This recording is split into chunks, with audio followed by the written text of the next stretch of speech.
नमस्कार दोस्तों। Election year में तेलंगाना के मुख्यमंत्री केसीआर ने एक घोषणा की है, अनाउंसमेंट की है। जो माइनॉरिटी कम्युनिटी के लोग हैं और गरीब हैं तेलंगाना में, उनको 1 लाख रुपए सरकार देगी अपनी तरफ से, सीधा कैश देगी। वो लोग जो गरीब हैं और माइनॉरिटी कम्युनिटी में आते हैं। तो इस फैसले को लेके एक डिबेट स्टार्ट हो गई है। क्या इस प्रकार से केसीआर को, यानी तेलंगाना के मुख्यमंत्री को, फ्रीबीज देनी चाहिए पहली बात। क्या सिर्फ एक सेक्शन को देनी चाहिए, दूसरी बात। इस फैसले के प्रोज एंड कॉन्स क्या हैं, हम डिस्कस करते हैं। देखो, आप भी अपनी जो राय है कमेंट बॉक्स में बताइएगा।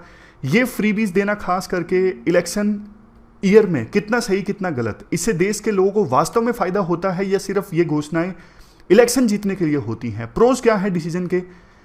गरीबी कम होगी, माइनॉरिटीज कम्युनिटीज के लोग जो गरीब हैं उनको 1 लाख रुपए मिलेंगे तो गरीबी कम होगी। कुछ लोग इन पैसों की सहायता से व्यापार करेंगे, पैसे कमाएंगे, गरीबी रेखा से ऊपर आएंगे। दूसरा, इंक्लूसिविटी एंड सोशल वेलफेयर। ये पॉइंट दर्शाता है कि सरकार जो है सभी कम्युनिटीज़ को साथ लेके चलती है, सिर्फ मेजोरिटी पे ध्यान नहीं देती। माइनॉरिटी को भी सरकार साथ में लेके चलती है। माइनॉरिटीज़ को भी डेवलपमेंट के फ्रूट्स मिले, वो डेवलपमेंट की दौड़ में पीछे ना छूट जाए, इस पर सरकार ध्यान देती है। नेक्स्ट, इससे देखो माइनॉरिटी कम्युनिटीज़ का एम्पावरमेंट होगा। इस पैसे की सहायता से माइनॉरिटी कम्युनिटी के लोग जो हैं, मतलब जो गरीब परिवारों से आते हैं, जो बेनिफिशियरी होंगे इस स्कीम के, उनके बच्चे एजुकेशन हासिल कर सकेंगे, अपना इलाज करवा सकेंगे। मतलब वो और ज़्यादा उनके पास में शक्ति आएगी, वो एम्पावर्ड महसूस करेंगे। और इसी से मिलता जुलता अगला पॉइंट कि उनको उनके बेसिक अधिकार मिलेंगे इस घोषणा से। लेकिन देखो, इस डिसीजन के ना बहुत सारे कॉन्स भी हैं जिसको लेके तेलंगाना के मुख्यमंत्री का ये डिसीजन क्रिटिसाइज किया जा रहा है। सबसे पहले सिलेक्टिव बेनिफिट। अगर देखो गरीब लोगों को ही चुनना है तो सिर्फ माइनॉरिटी कम्युनिटीज़ के गरीब लोगों को ही क्यों चुना जाए? मेजोरिटी कम्युनिटी के गरीब लोगों को क्यों छोड़ दिया जाए? गरीब तो गरीब होता है, गरीब का कोई धर्म कोई जाति नहीं होती। Next, budgetary impact. अभी सिर्फ देखो इलेक्शन जीतने के लिए घोषणा कर दी गई है, कितना खर्चा आएगा कोई अनुमान नहीं। फिस्कल डेफिसिट बहुत ज़्यादा बढ़ जाएगा। ये तो वही वाली बात होगी, अभी इलेक्शन जीतते हैं, बाद की बाद में देखेंगे। Next, caste and religion based politics. ये देखो एक प्रकार से ना रिलीजन बेस्ड पॉलिटिक्स है कि कुछ धर्म के लोगों को खुश किया जाए ताकि उनके वोट हासिल हों इलेक्शंस में। इससे ना सोसाइटी में डिविजन्स और ज़्यादा बढ़ती हैं। एक कम्युनिटी का दूसरी कम्युनिटी के बीच में नफरत बढ़ती है कि उनको फ़ायदा पहुंचाया जा रहा है, हमको नहीं पहुंचाया जा रहा है। Next, age limit exclusion. ये भी बोला गया है कि जो इस स्कीम के लिए अप्लाई करना चाहते हैं ना, उनकी एज 21 से 55 के बीच में होनी चाहिए। क्या 55 से ज़्यादा होने के बाद में वो पर्सन गरीब नहीं रहता? गरीब की एज थोड़ी ना होती है, मतलब किसी भी एज में कोई पर्सन गरीब हो सकता है। Lack of focus on systemic issues. एक बात बताइए, या तो आप किसी इंसान को मछली पकड़ना सिखा दो या फिर उसको मछली दे दो।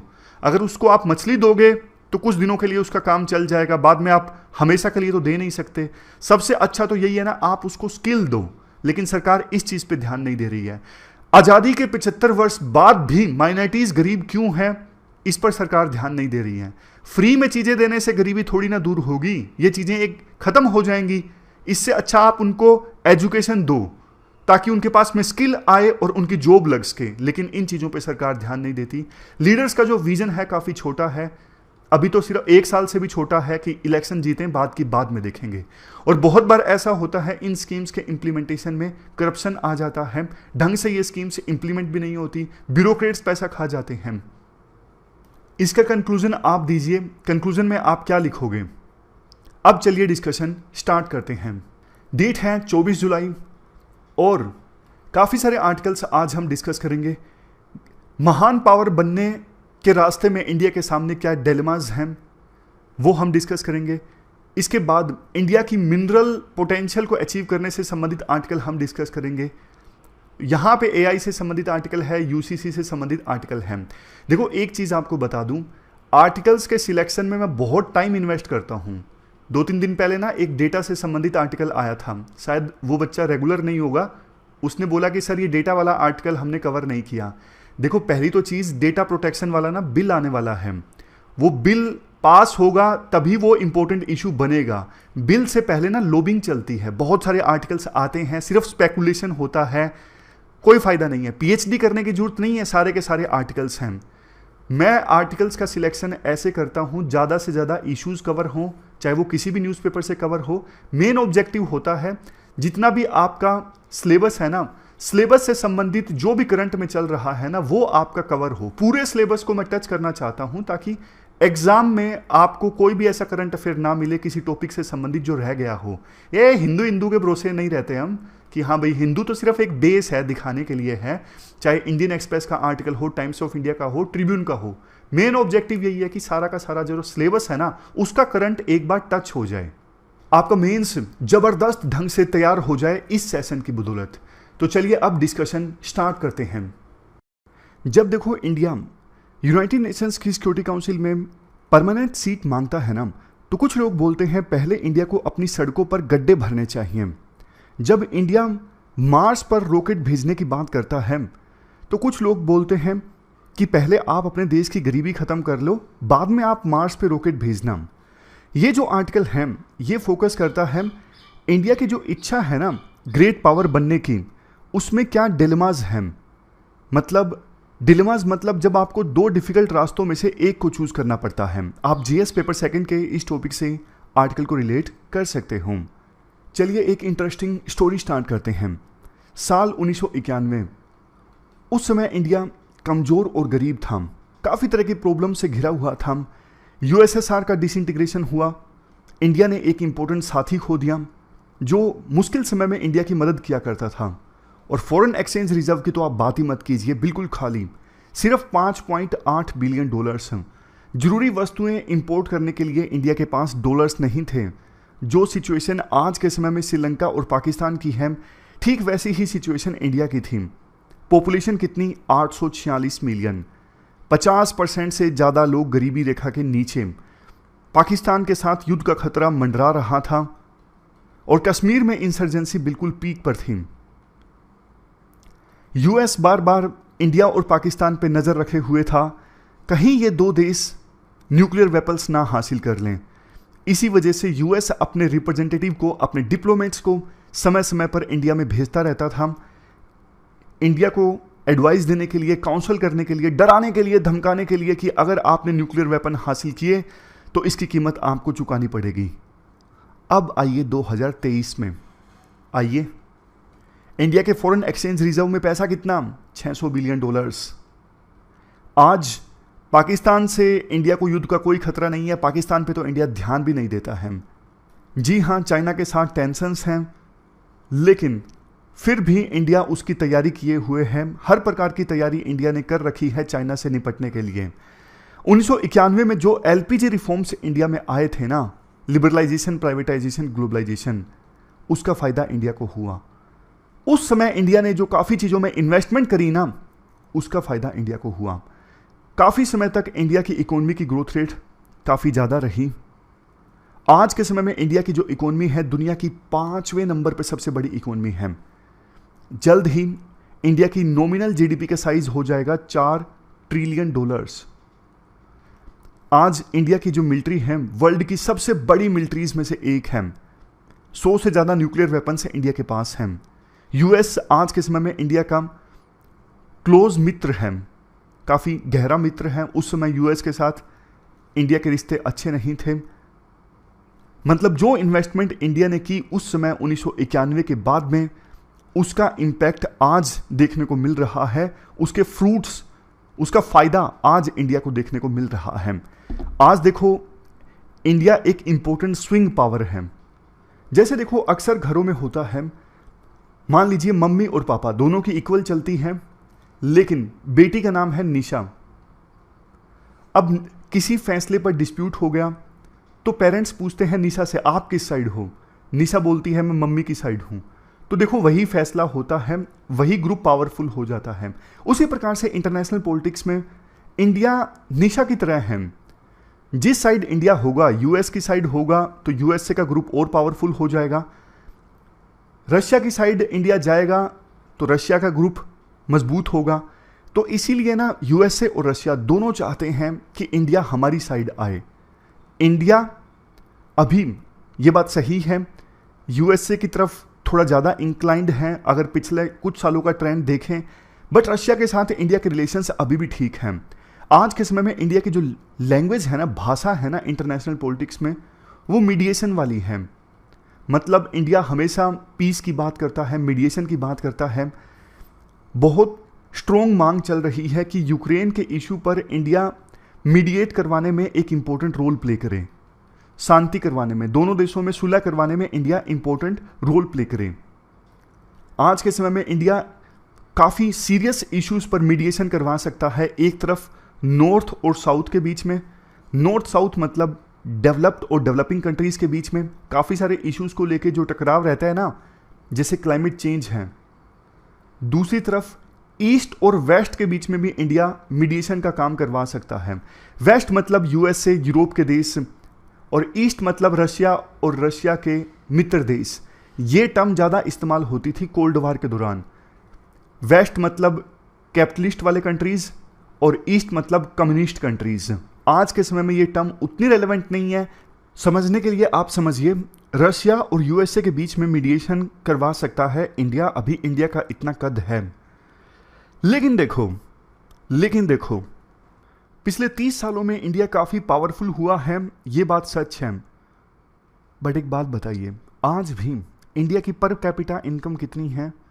सिर्फ और सिर्फ $1947। ये 2021 का आंकड़ा है। हमारा पड़ोसी देश बांग्लादेश की भी पर कैपिटा इनकम जो है वो हमसे ज़्यादा है। कितनी? $2227। बांग्लादेश की मिलिट्री आज के समय में 40वें नंबर पे सबसे बड़ी मिलिट्री है। बांग्लादेश की जीडीपी आज के समय में इंडिया से काफ़ी छोटी है। देखो, 2 पॉइंट्स आप यहां पे ड्रा कर सकते हो। पहली चीज़, अगर कोई देश पावरफुल है, उसकी इकोनॉमी का साइज बड़ा है, उसकी मिलिट्री का साइज बड़ा है, तो कोई ज़रूरी नहीं उस देश में सिटीजन्स का भी वेलबींग होगा। जैसे इंडिया है, इंडिया में मिलिट्री का साइज बड़ा, इकोनॉमी का साइज बड़ा, लेकिन पर कैपिटा इनकम काफ़ी कम। तो ये पहला पॉइंट आप ड्रा कर सकते हो कि इकोनॉमी का साइज, मिलिट्री का साइज बड़ा होने से कोई ज़रूरी नहीं कि वहाँ पे लोग भी वेल ऑफ हों। दूसरा पॉइंट आप यहाँ पे ये ड्रा कर सकते हो, बांग्लादेश के कंटेक्स्ट से हो सकता है किसी देश में पर कैपिटा इनकम ज़्यादा हो, लेकिन कोई ज़रूरी नहीं उस देश की इकोनॉमी का साइज ज़्यादा होगा, उस देश के मिलिट्री का साइज ज़्यादा होगा, जैसे बांग्लादेश। तो ये पूरी स्टोरी सुनने के बाद में अभी आता है एक डायलेमा। मतलब 2 रास्तों में से किसी एक रास्ते का चुनाव करना है। आप भी कमेंट बॉक्स में बताइए आप कौन से रास्ते पे जाना पसंद करोगे। देखो, हमने अभी समझ लिया कि इंडिया अपने आप को असर्ट कर रहा है ग्लोबल पावर की तरह पे। डेवलप कंट्री इंडिया बनना चाहता है, सिक्योरिटी काउंसिल में परमानेंट सीट चाहता है, विश्व गुरु इंडिया बनना चाहता है। दूसरी तरफ देखो, इंडिया के अंदर अभी रोड्स भी अच्छे नहीं है, इंफ्रास्ट्रक्चर अच्छा नहीं है, गवर्नेंस संबंधित बहुत सारे इश्यूज हैं, करप्शन है बहुत ज़्यादा। बेशक इंडिया की इकोनॉमी का साइज बड़ा हो, ईज ऑफ डूइंग बिजनेस पहले से अच्छा हुआ हो, आज भी बिना रिश्वत दिए नया बिजनेस स्टार्ट करना बहुत मुश्किल है। आज भी रीजन के नाम पे, कास्ट के नाम पे, एथनिसिटी के नाम पे, रिलीजन के नाम पे हमारे देश के लोग बटे हुए हैं। तो ऐसी सिचुएशन में 2 रास्ते इंडिया की तरफ हैं। एक तरफ इंडिया को गरीबी दूर करनी चाहिए, ये सब जो इश्यूज हमने अभी डिस्कस किए इनको ठीक करना चाहिए। दूसरा रास्ता, नहीं, इंडिया को पावरफुल कंट्री के तौर पे अपने आप को असर्ट करना चाहिए, विश्व गुरु बनना चाहिए वर्ल्ड के दूसरे देशों का। आपको क्या लगता है, दोनों में से कौन सा रास्ता ठीक है? गरीबी ठीक करे या फिर विश्व गुरु बने? खड्डे ठीक करे या फिर मार्स पे जाए? देखो, इसका आंसर ये है, पहली तो चीज, आप इस चीज को ना बाइनरी में मत देखो, या ये। किसने कहा कि दोनों में से एक ही काम करना है? आज देखो, इंडिया का जो स्टेटस है वर्ल्ड में अगर इंक्रीज हुआ है तो उस स्टेटस का इंडिया फायदा उठाए देश में गरीबी खत्म करने के लिए। देखो, एक सिंपल कहावत है, अगर आप रूल बना नहीं रहे हो ना, तो इसका मतलब आप दूसरों के बनाए हुए रूल्स को फॉलो कर रहे हो। मान लीजिए आज इंडिया अपने आप को ग्लोबल पॉलिटिक्स में असर्ट करना छोड़ दे, चुपचाप बैठ जाए, तो रूल्स तो बनेंगे, लेकिन उन रूल्स को बनाने में इंडिया शामिल नहीं होगा, और जो रूल्स बनेंगे वो इंडिया के खिलाफ बनेंगे। इससे अच्छा तो यही है ना कि ग्लोबल पॉलिटिक्स में जो रूल बने वर्ल्ड को चलाने के लिए, उसमें इंडिया अपना रोल प्ले करे, उसमें इंडिया अपनी भूमिका निभाए, ताकि रूल्स ऐसे बने जो इंडिया के हित में हो, रूल्स ऐसे बने जिससे इंडिया की गरीबी खत्म हो, रूल्स ऐसे बने जिससे इंडिया की इकोनॉमी का फायदा हो। समझ गए? ये आंसर है कि इंडिया को ग्लोबल पॉलिटिक्स में अपने आप को असर्ट करना चाहिए, लेकिन इस उद्देश्य के साथ कि हमारी जो डोमेस्टिक प्रॉब्लम्स हैं वो दूर हों। देखो, वैसे सरकार ना फॉरेन पॉलिसी पे इतना ध्यान नहीं देती है। मैं आपको आंकड़ा दिखाता हूं। सरकार ने बहुत कम बजट एलोकेट किया है मिनिस्ट्री ऑफ एक्सटर्नल अफेयर के लिए पिछले 4-5 सालों में, सिर्फ 0.44%। जबकि देखो, इंडिया का स्टेटस जिस हिसाब से ग्लोबल पॉलिटिक्स में इंक्रीज हुआ है ना, मिनिस्ट्री ऑफ एक्सटर्नल अफेयर को के लिए ज्यादा बजट एलोकेट होना चाहिए था, लेकिन नहीं। फॉरेन पॉलिसी कौन चलाता है? करियर ब्यूरोक्रेट्स, मतलब जो इंडियन फॉरेन सर्विस के ऑफिसर हैं वो चलाते हैं। उनमें रिस्क टेकिंग एपिटाइट बहुत कम होता है, मतलब पुराने ढर्रे पे वो चल रहे होते हैं। जिस हिसाब से इंडिया की फॉरेन पॉलिसी रही है पिछले कुछ सालों में, उसी प्रकार की सोच हो जाती है करियर ब्यूरोक्रेट्स की। वो कुछ नया नहीं सोच पाते, आउट ऑफ बॉक्स नहीं सोच पाते। तो ये सारी प्रॉब्लम्स हैं जो इंडिया फेस करता है अपनी फॉरेन पॉलिसी मेकिंग में। सरकार को चाहिए कि सरकार इन प्रॉब्लम्स को एड्रेस करे। फॉरेन पॉलिसी हमारी अच्छी होगी, स्टाफ पावरफुल होगा, पोस्ट वैकेंट नहीं होंगी, बजट ज्यादा एलोकेट होगा, तभी तो इंडिया अपने आप को ग्लोबल पॉलिटिक्स में एक मजबूत और पावरफुल कंट्री के तौर पे असर्ट कर सकता है। समझ गए? तो ये पूरा आर्टिकल हमने डिस्कस किया। चलते हैं आगे। इसके बाद नेक्स्ट आर्टिकल इंडिया के माइनिंग पोटेंशियल से संबंधित है। इंडिया देखो वर्ल्ड का मैन्युफैक्चरिंग हब बनना चाहता है। बहुत सारी कंपनीज कोविड-19 की महामारी के बाद चाइना से रीलोकेट होना चाहती हैं और इंडिया उनके लिए एक बेहतर ऑप्शन है। बट देखो, अगर इंडिया को मैन्युफैक्चरिंग हब बनाना है ना वर्ल्ड का, तो मिनरल्स की आवश्यकता है। मिनरल्स का इस्तेमाल होता है देश की अलग अलग सेक्टर्स में, जैसे ऑटोमोबाइल सेक्टर में, इलेक्ट्रिक व्हीकल्स की इंडस्ट्री में, कंस्ट्रक्शन सेक्टर में, इंफ्रास्ट्रक्चर सेक्टर में, ऑलमोस्ट हर एक सेक्टर में मिनरल्स का इस्तेमाल होता है।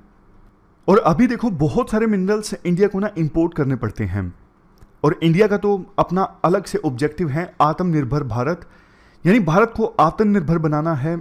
इंपोर्ट पे जो डिपेंडेंसी है ना वो खत्म करनी है। धरती की गोद में बहुत सारे मिनरल्स मिलते हैं वर्ल्ड के अलग अलग इलाकों में, इंडिया में भी मिलते हैं, बट उनको खोजना पड़ता है और खोज के धरती की गोद से निकालना पड़ता है, जो कि आसान काम नहीं है। अब एक टाइमलाइन के माध्यम से आपको बताता हूं। टाइमलाइन के माध्यम से आपको बिल्कुल आपके माइंड में प्रिंट हो जाएगा, बाद में याद रखने की आवश्यकता नहीं पड़ेगी, कंसेप्ट क्लियर हो जाएगा। 1990-91 में हमारे देश में एलपीजी रिफॉर्म्स आए। उससे पहले तो मिनरल्स की जो एक्सप्लोरेशन है वो सिर्फ पब्लिक सेक्टर किया करता था, लेकिन एलपीजी रिफॉर्म आने के बाद सरकार ने इसे ओपन कर दिया प्राइवेट सेक्टर के लिए। 1993 में एक नेशनल मिनरल पॉलिसी आई थी, इसमें प्राइवेट सेक्टर को अलाउ किया गया था कि आप भी कीजिए मिनरल्स की एक्सप्लोरेशन, मतलब मिनरल्स ढूंढिए हमारे देश में। बड़ी बड़ी वर्ल्ड की कंपनीज आई थी, जैसे De Beers, Rio Tinto, Anglo American group. और उस समय पॉलिसी ये थी first come first serve basis वाली, मतलब जो पहले आएगा उसे ही हम एक्सप्लोर करने की, मिनरल्स ढूंढने की और उसके बाद माइनिंग करने की इजाजत दे देंगे। कई सालों तक देखो यही पॉलिसी चलती रही, फर्स्ट कम फर्स्ट सर्व, जो पहले हमसे मांगेगा उसी को हम लाइसेंस दे देंगे। बट ना सुप्रीम कोर्ट ने 2012 में ये बोला, अरे भैया ये पॉलिसी गलत है, first serve first come first serve वाली। इसमें तो करप्शन के चांसेस बहुत ज्यादा हैं। किसी ने सरकार के पास लाइसेंस के लिए अप्लाई किया, सरकार झूठ बोल देगी आपसे पहले कोई और कर चुका है। सरकार इसमें अपनों को ही लाइसेंस दे सकती है और उनको माइनिंग करने का हक मिल जाएगा। वो कंपनी करोड़ों रुपए कमाएगी, और जो कंपनी सरकार की चहेती नहीं है सरकार उसे मना कर देगी। समझ गए? तो करप्शन की शिकायतें थी, सुप्रीम कोर्ट ने इस पॉलिसी को बंद करने का आदेश दिया। 2015 में mine and minerals amendment act 2015 आया। इसमें फर्स्ट कम फर्स्ट सर्व वाली पॉलिसी को खत्म कर दिया गया और मिनरल एलोकेशन होने लगा बोली के आधार पे। जो जैसी बोली लगाएगा उसी के हिसाब से उसको मिनरल एलोकेशन के लिए लैंड मिलेगा। फिर 2015 आया, 2015 में सरकार ने नेशनल मिनरल एक्सप्लोरेशन ट्रस्ट बनाया। इस ट्रस्ट को काम दिया गया था कि आप हेल्प कीजिए प्राइवेट सेक्टर की, उसको फाइनेंशियल असिस्टेंस प्रोवाइड कीजिए, टेक्निकल एक्सपर्टीज प्रोवाइड कीजिए, ताकि उनका इंटरेस्ट जगे माइनिंग में और एक्सप्लोरेशन में। एक्सप्लोरेशन मतलब मिनरल्स को ढूंढना और माइनिंग मतलब ढूंढने के बाद उसे निकालना। बट देखो ये ट्रस्ट ना कुछ खास काम नहीं कर सका, प्राइवेट सेक्टर अट्रैक्ट नहीं हुआ इस ट्रस्ट के प्रति, क्योंकि ना उस समय एक दिक्कत थी। दिक्कत ये थी, सरकार कहती है ये ट्रस्ट आपकी हेल्प करेगा, बट अगर आपने एक बार मिनरल्स ढूंढ भी लिए ना तो कोई जरूरी नहीं आपको लाइसेंस मिलेगा माइनिंग करने के लिए। एक बार आपने एक्सप्लोर कर लिया तो माइनिंग के लिए आपको अलग से लाइसेंस के लिए अप्लाई करना पड़ेगा। ये कमी थी। फिर फरवरी में माइनिंग मिनिस्ट्री ने एक प्रपोजल रखा एक्सप्लोरेशन लाइसेंस का, ताकि जो क्रिटिकल मिनरल्स है, 30 क्रिटिकल मिनरल्स जिनका इस्तेमाल होता है देश की सिक्योरिटी के लिए, देश की इकोनॉमी को आगे ले जाने के लिए, जो जरूरी मिनरल्स हैं जैसे कोबाल्ट, लिथियम, ये सब, इनकी एक्सप्लोरेशन के लिए ऑक्शनिंग होगी। जैसे मान लीजिए कोई भी कंपनी 5 साल के लिए बोल सकती है कि मैं इस एरिया में मिनरल्स को खोजूंगी, और अगर मुझे मिनरल्स मिल गए तो फिर मुझे वहां पे माइनिंग का भी राइट मिलेगा क्योंकि मैंने खोजे हैं। ऐसा कंपोजिट लाइसेंस का प्रोविजन सरकार लेकर आई। जो एक्सप्लोर करेगा उसे माइनिंग का भी अधिकार मिलेगा। पहले यह कमी थी 2015 के रूल में, इसलिए सरकार ने इस कमी को सुधारा कि जो ढूंढेगा उसे माइनिंग करने का अधिकार भी मिलेगा। आगे बढ़ने से पहले एक क्वेश्चन मैं आपसे पूछना चाहता हूं, डीप सीटेड मिनरल्स कौन से होते हैं? क्रिटिकल मिनरल्स तो मैंने आपको बता दिया जो देश की सिक्योरिटी के लिए, इकोनॉमी के लिए जरूरी हैं। डीप सीटेड मिनरल्स कौन से होते हैं? देखो, डीप सीटेड मिनरल्स वो होते हैं जो धरती से ना काफी नीचे डीप जाके मिलते हैं, बहुत नीचे जाके मिलते हैं। जैसे गोल्ड है, आयरन है, इनको धरती से निकालना आसान काम नहीं होता, बहुत चैलेंजिंग होता है और कॉस्ट भी ज्यादा आती है। ये हैं डीप सीटेड मिनरल। अभी देखो, माइनिंग सेक्टर से संबंधित कुछ डेटा आप ध्यान में रख लीजिए, आंसर राइटिंग में बहुत ज़्यादा काम आएगा। माइनिंग सेक्टर हमारे देश में कितने लोगों को रोजगार प्रोवाइड करता है? डायरेक्टली तो देखो 11 मिलियन लोगों को, और इनडायरेक्टली 55 मिलियन लोगों को। इंडिया में आयरन और प्रोडक्शन जो जितना होता है ना, इस मामले में इंडिया वर्ल्ड में चौथे नंबर पे है। 2021 का ये डेटा है। कोल प्रोडक्शन के मामले में इंडिया दूसरे नंबर पे, कंबाइंड एल्यूमिनियम प्रोडक्शन के मामले में इंडिया दूसरे नंबर पे। कितना? 4.1 metric ton per annum. Minerals की डिमांड 2023 में और भी ज़्यादा बढ़ जाएगी, 3%। क्यों? क्योंकि इलेक्ट्रिफिकेशन हो रहा है। आपको पता है, इलेक्ट्रिक व्हीकल्स हो गए, सोलर मॉड्यूल्स हो गए, ग्रीन एनर्जी की तरफ हम ट्रांजिशन कर रहे हैं, विंड एनर्जी है, हर प्रकार की एनर्जी जो है वहाँ पे इन मिनरल्स की आवश्यकता है एनर्जी प्रोडक्शन में। स्टील और एल्यूमिनियम के प्रोडक्शन के मामले में इंडिया के पास एडवांटेज है, कन्वर्जन कॉस्ट कम है। कन्वर्जन कॉस्ट मतलब रॉ मटेरियल को फाइनल रेडीमेड प्रोडक्ट में तब्दील करना। ये जो प्रोसेस है ना, इसमें कम खर्चा आता है इंडिया में क्योंकि लेबर सस्ती है। समझ गए? एक्सपोर्ट अपॉर्चुनिटी इंडिया के पास काफ़ी है क्योंकि इंडिया की लोकेशन काफ़ी अच्छी है, बीचों बीच। इंडिया वेस्टर्न कंट्रीज में भी एक्सपोर्ट कर सकता है, इतना ट्रांसपोर्टेशन कॉस्ट नहीं आएगा, और ईस्टर्न कंट्रीज को भी, यानी हमारे ईस्ट में जो एशियन कंट्रीज हैं उनको भी। कुछ चैलेंजेस हैं, रेगुलेटरी हर्डल्स। जैसे देखो, अभी ना इंडिया किसी को माइनिंग के लिए लीज पे देता है ना, किसी कंपनी को कोई एरिया सिर्फ 10 किलोमीटर स्क्वायर वाला देता है। समझ गए? ज़्यादा बड़ा एरिया लीज पे नहीं देता। तो बड़ी कंपनीज के लिए थोड़ा डिसएडवांटेज है, उनको लगता है क्या यार इतने छोटे मोटे एरिया के लिए क्या ही जाएं। नेक्स्ट है इनएडिक्वेट mineral exploration. Deep seated minerals, वो मिनरल्स जो धरती से काफ़ी नीचे से निकाले जाते हैं, उनको एक्सप्लोर करने के लिए कम कंपनी सामने आती है क्योंकि खर्चा बहुत ज़्यादा लगता है। अभी इंपोर्ट के ऊपर डिपेंडेंट है इंडिया। जितना मिनरल्स की आवश्यकता है ना, उसका 1/4 तो देखो इंडिया इंपोर्ट करता है। 2021-22 में इंडिया का जो इंपोर्ट बिल था मिनरल्स का, $157 बिलियन का था। और आयरन और बॉक्साइट ये डबल टैक्सेशन फेस करते हैं, रॉयल्टी के ऊपर फिर से रॉयल्टी लगती है। लास्ट में सजेशंस हैं क्या करना चाहिए।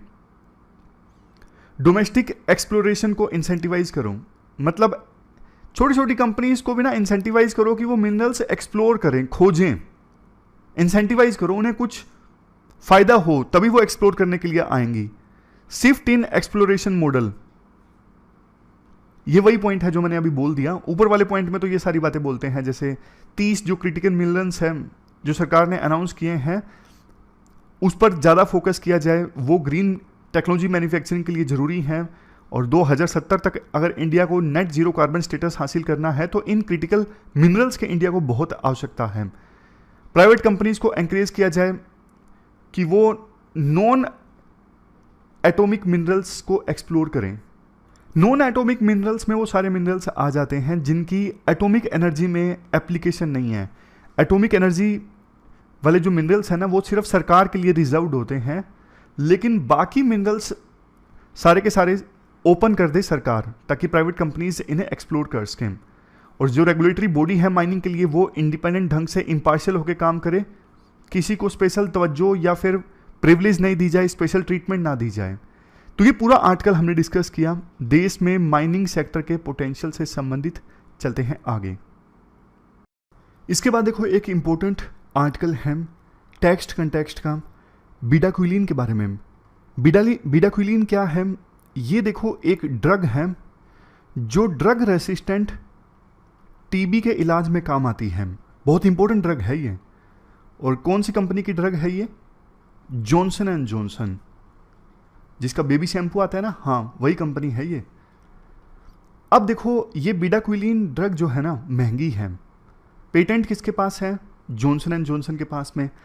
अच्छी चीज़ ये है अभी ना पेटेंट एक्सपायर हो रहा है बिडाक्विलिन ड्रग का, और एक बार ड्रग पेटेंट एक्सपायर हो गया एक बार तो उसके बाद आपको पता है जो जेनरिक कंपनीज है ना वो भी इस ड्रग को मैन्युफैक्चर कर सकती हैं। और जो जेनरिक ड्रग मैन्युफैक्चरिंग कंपनीज हैं वो सस्ता ड्रग को बेचेंगी जेनरिक ड्रग्स के तौर पे। तो सस्ता ये ड्रग अगर बिकेगा तो ज़्यादा ईजिली अफोर्डेबल होगा, ज़्यादा लोग इसे एक्सेस कर पाएंगे। ये एक इम्पोर्टेंट इवेंट होगा टीबी को ख़त्म करने में। समझ गए? ये सारा बैकग्राउंड है। बट ना जॉनसन एंड जॉनसन कंपनी जिसने ये ड्रग डेवलप की थी कुछ फिलैंथ्रोपिक ऑर्गेनाइजेशंस के सहयोग से, वो बहुत चालाकी कर रही है। उसने ना इसी ड्रग के लिए एक सेकेंडरी पेटेंट के लिए अप्लाई कर दिया है 66 लो और मिडिल इनकम कंट्रीज में। जैसे कुछ ड्रग कंपनीज होती है ना जो एवरग्रीनिंग ऑफ पेटेंट चाहती हैं, उसका पेटेंट पीरियड खत्म भी हो गया तो वो किसी ना किसी बहाने से फिर से पेटेंट हासिल करने की कोशिश करते हैं। बहाना ये होता है जैसे कुछ नई डिस्कवरी हुई है इस ड्रग की, कुछ पहले कमियां थी वो कमियां हमने दूर की हैं, ये नया ड्रग है। तो ऐसे कारण देके, ऐसे रीजंस देके फिर से पेटेंट हासिल करने की कोशिश की जाती है। पहले वाला पेटेंट एक्सपायर होने के बाद इस चीज को कहा जाता है एवरग्रीनिंग ऑफ पेटेंट्स। तो जॉनसन एंड जॉनसन कंपनी ना 66 देशों में फिर से इसी ड्रग के लिए पेटेंट हासिल कर रही हैं। इंडिया ने तो मना कर दिया। इंडिया की जो ड्रग रेगुलेटरिंग अथॉरिटी है ना उन्होंने बोला भागो यहां से, नहीं देते हम आपको पेटेंट फिर से। और इंडिया का तो देखो मना करना मनता भी था। क्यों? क्योंकि सबसे ज़्यादा टीबी के जो केसेस हैं ना इंडिया में ही हैं। लेकिन एक चिंता की बात पता है क्या है? चिंता की बात ये है कुछ गरीब देशों में ये जेनरिक ड्रग नहीं अवेलेबल हो पाएगी, ये चिंता की बात है। तो बड़ी कंपनीज किस प्रकार से सिर्फ अपना प्रॉफिट सोचती हैं और कितने लोगों की जान चली जाती है टीबी की वजह से, उस पर वो ध्यान नहीं देती। ये एक बड़ा क्वेश्चन है। एथिक्स में भी आप इस एग्जाम्पल को इस्तेमाल कर सकते हो। और इंडिया के लिए काफ़ी ऐतिहासिक डे जब इंडिया के पेटेंट ऑफिस ने, पहले मैंने ड्रग रेगुलेटरिंग अथॉरिटी बोला ना, नहीं, इंडिया के पेटेंट ऑफिस ने रिजेक्ट कर दिया जॉनसन एंड जॉनसन कंपनी के सेकेंडरी पेटेंट को। बोला नहीं, हम नहीं देंगे, हम चाहते हैं ये ड्रग हमारे देश में सस्ती उपलब्ध हो। आपने पहली बार जब आपको पेटेंट मिला था अच्छा खासा पैसा आपने कमा लिया। तो ये पूरा आर्टिकल हमने डिस्कस किया। अब आज का क्वेश्चन आप देख लीजिए। एथिक्स से हम शुरुआत कर रहे हैं। मैंने आपको बताया था लास्ट वीक कि डेली बेसिस पे हम एक क्वेश्चन और उसका आंसर भी डिस्कस करेंगे। तो आज से एथिक्स से शुरुआत कर रहे हैं। क्वेश्चन ये है, वीडियो को पॉज करके आप ये क्वेश्चन ध्यान से पढ़िए। क्वेश्चन देखो ये है, विजडम, देखो बुद्धिमत्ता यानी विजडम इसी चीज में है। आपको ये पता होना चाहिए किस चीज पे आपको ध्यान देना है और किस चीज को आपको इग्नोर करना है। वो सिविल सर्वेंट्स जो जरूरी चीजों पे ध्यान नहीं देते लेकिन छोटे छोटे इश्यूज पे अपनी सारी एनर्जी और टाइम इन्वेस्ट करते हैं, तो इससे होता क्या है, गुड गवर्नेंस प्रभावित होती है। ये क्वेश्चन है, इसको आपको क्रिटिकली इवेल्युएट करना है। तो शुरुआत में देखो, आप विजडम के मतलब के बारे में बताओगे, इसे रिलेट करोगे सिविल सर्विसेज से। उसके बाद ये जो बात बोली गई है ना क्वेश्चन में, इसको आप सब्सटेंशिएट करोगे, अलग अलग एग्जाम्पल्स के साथ में बताओगे कि कैसे सिविल सर्वेंट जब ध्यान नहीं देता जरूरी चीज़ों पे, तो कैसे इंक्लूसिव डेवलपमेंट नहीं आ पाती। फिर सबसे लास्ट में आप कंक्लूजन दोगे, सिग्निफिकेंस क्या है कोर इश्यूज पे फोकस करने की। सबसे पहले विजडम, देखो सिविल सर्विसेज में विजडम का मतलब है ये पता होना चाहिए कि किस पे ध्यान देना है, किसको इग्नोर करना है। एक फेमस कोट है ना, चूज यूर बैटल्स, अपनी बैटल्स चूज करो। जैसे एक कहावत ये भी है कि अगर आप गली में जा रहे हो, हर भौंकते हुए कुत्ते पे ध्यान दोगे ना, तो आप कभी अपने डेस्टिनेशन पे पहुंच ही नहीं सकोगे। समझ गए? तो ऑलवेज चूज योर बैटल्स, बड़ा पिक्चर सोचो। ये देखो आपके लिए भी एप्लीकेबल होता है। जैसे देखो आचार्य चाणक्य ने ना चंद्रगुप्त मौर्य को एडवाइस किया था कि आप छोटी छोटी चीजों पर मत ध्यान दो, आपका एम होना चाहिए कैसे भी करके राज हासिल करना है, राज्य हासिल करना है। अगर आप छोटी छोटी चीजों पर ध्यान दोगे तो आप राज्य हासिल नहीं कर सकोगे। अब एग्जांपल्स देखिए इसका सिविल सर्विसेज में। जैसे देखो ऑफिसर के पास में एक फाइल आई, कोई कमेटी की रिपोर्ट आई, ऑफिसर फॉर्मेटिंग पे ज्यादा ध्यान दे रहा है। हालांकि देखो फॉर्मेटिंग भी जरूरी होती है, बट ऑफिसर का आधे से ज्यादा ध्यान तो फॉर्मेटिंग पे है कि आपने फ़ॉन्ट 10 लिख लिया और आपने गलतियां कर दी, 2-3 जगह स्पेलिंग मिस्टेक है। अगर देखो ऑफिसर इन चीज़ों पर ध्यान दे रहा है लेकिन उस चीज़ पे ध्यान नहीं दे रहा है जो रिकमेंडेशंस आई हैं, रिसोर्सेज का जो क्रंच है जिसकी वजह से प्रॉब्लम और ज़्यादा बढ़ सकती है, पब्लिक हेल्थ सिस्टम खराब हो सकता है, लोगों तक बेसिक एमिनिटीज़ नहीं पहुंचेंगी, उस पर ध्यान नहीं दे रहा है ऑफिसर, लेकिन फाइल की फॉर्मेटिंग पे ध्यान दे रहा है। तो ये जस्टिस की परिकाष्ठा हुई या नहीं हुई? पुलिस वाले अपनी एनर्जी लगाते हैं भैंस को ढूंढने में, भैंस चोरी हो जाती है उसको ढूंढने में। नेटफ्लिक्स पे एक सीरीज है ना, मूवी है पता नहीं सीरीज है, कटल चोरी हो जाता है, पुलिस वाले कटल चोर को ढूंढने लगते हैं। तो ये क्या है? ये जस्टिस की परिकाष्ठा है, क्योंकि वही पुलिस जो कटल चोरी पर ध्यान दे रही या किसी और चीज पे ध्यान देती तो न जाने कितने लोगों को जस्टिस प्रोवाइड करती। तो ये एग्जांपल्स आप दे सकते हो। कैसे पता होना चाहिए? देखो वैसे तो ज्यादा से ज्यादा एसओपीज होनी चाहिए ऑफिसर के लिए, लेकिन फिर भी ऑफिसर के लिए तो आपको पता है डिस्क्रिशन होती ही है। हर चीज के लिए आप स्टैंडर्ड ऑपरेटिंग प्रोसीजर नहीं इंप्लीमेंट कर सकते, तो ऐसी ट्रेनिंग होनी चाहिए ऑफिसर्स की, उसे पता लगे किस चीज पे ध्यान देना है, किस चीज पे ध्यान नहीं देना है। लास्ट में कंक्लूजन में आप कह सकते हो कि देखो जो पेरिफेरल इश्यूज है ना, जो छोटे मोटे इश्यूज हैं, ऐसा नहीं है कि उनको ऑफिसर इग्नोर कर दे, लेकिन जितनी इंपॉर्टेंस उनको चाहिए ना सिर्फ उतनी इंपॉर्टेंस दे। कटल चोरी हुई है वो भी गलत बात है, लेकिन प्रायोरिटी तो सेट होनी चाहिए ना। प्रायोरिटीज हैं क्या? क्राइम तो क्राइम है, कटल चोरी भी क्राइम है, भैंस चोरी भी क्राइम है, बट अगर उसके अपेक्षाकृत कोई दूसरा बड़ा मामला है तो पहले उस पर ध्यान दे, बाद में भैंस चोरी या फिर कटल चोरी पे ध्यान दे। ऐसा कंक्लूजन आप दे सकते हो। इसके बाद आज के जो एथिकल टर्म है वो भी डिस्कस कर लेते हैं। Integrity, it is the quality of being honest, having strong moral principles, unwilling to change. देखो ये डेफिनेशन है, ये आप एग्जाम में लिख सकते हो, लेकिन एक क्वेश्चन मैं आपसे पूछता हूं, ऑनेस्टी और इंटीग्रिटी के बीच में क्या डिफरेंस है? मैं आपको एग्जाम्पल बताता हूं, आप दूसरे एग्जाम्पल्स दीजिएगा। मान लीजिए मैंने ट्रैफिक सिग्नल तोड़ा और उसके बाद साफ साफ बता दिया, किसी ने मेरे से पूछा, मैंने बिना झूठ बोले साफ बता दिया कि हाँ मैंने ट्रैफिक सिग्नल तोड़ा था, तो मैं ऑनेस्ट हूं। बेशक मैंने कानून को तोड़ा, लेकिन मैंने साफ बता दिया, ट्रूथफुल रहा मैं। लेकिन दूसरी तरफ मैं ट्रैफिक सिग्नल तोड़ूंगा ही नहीं किसी भी कीमत पे, और तोड़ने के बारे में सोचूंगा ही नहीं। ये है इंटीग्रिटी। इंटीग्रिटी का मतलब होता है कि आप एथिकल और मोरल स्टैंडर्ड्स को फॉलो कर रहे हो, तब भी जब आपको कोई देख भी नहीं रहा है, आपको पता है कि सिग्नल पे कोई भी नहीं है, कोई पुलिसमैन नहीं है, अगर मैं चला भी जाऊंगा तो भी मुझे कोई फाइन नहीं लगेगा, कुछ भी नहीं, लेकिन फिर भी आप वहां पे मौजूद रहते हो, इंतजार करते हो ग्रीन लाइट का। इसका मतलब आपके अंदर इंटीग्रिटी है। समझ गए? इंटीग्रिटी मतलब आप जब एथिकल और मोरल प्रिंसिपल्स को फॉलो करते हो, जब आपको कोई नहीं देख रहा है तब भी, तो आपके पास में इंटीग्रिटी है।